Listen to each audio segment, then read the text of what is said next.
Harakati ya mapambano ya Kiislamu ya Palestina Hamas imesema mashambulizi ya anga yaliyofanywa na Israeli katika saa za hivi karibuni ndani ya ukanda wa Gaza ni mwendelezo wa vita dhidi ya raia na yanaashiria kukiukwa kwa makubaliano ya kusitisha mapigano. Katika taarifa yake hiyo, Hamas imedai kuwa serikali ya Israeli inaendelea kuongeza mashambulizi na kukwepa kutekeleza wajibu wake chini ya makubaliano ya kusitisha mapigano ya Sharm el-Sheikh, huku ikiendeleza operesheni za kijeshi zinazohusisha mauaji na uharibifu mkubwa katika ukanda wa Gaza. Harakati hiyo pia imezitaka Marekani pamoja na nchi wadhamini na wapatanishi wa makubaliano hayo kuchukua hatua za kuishinikiza Israel kusitisha mashambulizi na kuheshimu makubaliano yaliyofikwa. Wakati huo huo, vyanzo vya habari vimeripoti kuwa jeshi la Israel lilifanya mashambulizi ya anga usiku wa kuamkia leo yakilenga majengo matatu ya makazi ya raia katika maeneo tofauti ya ukanda wa Gaza. Kwa mujibu wa ripoti hizo, ndege za kivita za Israel zilirusha makombora mawili katika jengo la makazi lililoko kitongoji cha Al Zaitun kusini mashariki mwa jiji la Gaza. Mashambulizi mengine yaliripotiwa kulenga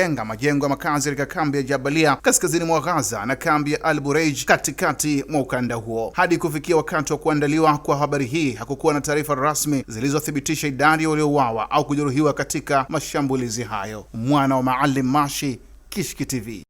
Kutokana na maombi na ushauri wa wadau wa Kishki TV duniani kote ya kuomba kuichangia Kishki Online TV ili nao wapate kheri zinazotokana na kazi hii, sasa milango ipo wazi kwako Muislamu popote pale ulipo. Unaweza kuichangia Kishki TV kwa kutoa sadaka yako ili umma wa Waislamu uendelee kunufaika na maudhui ya vipindi mbalimbali vyenye ukumbusho na mafundisho lukuki kutoka hapa Kishki TV. Kumbuka kutoa sadaka hata kwa kiasi na ikhlas na kufurahi pindi itakapofika korabuka. Changia Kishki TV kupitia Airtel Money 0789445555 au Vodacom M-Pesa 0746588888. Jina Kishki Online TV.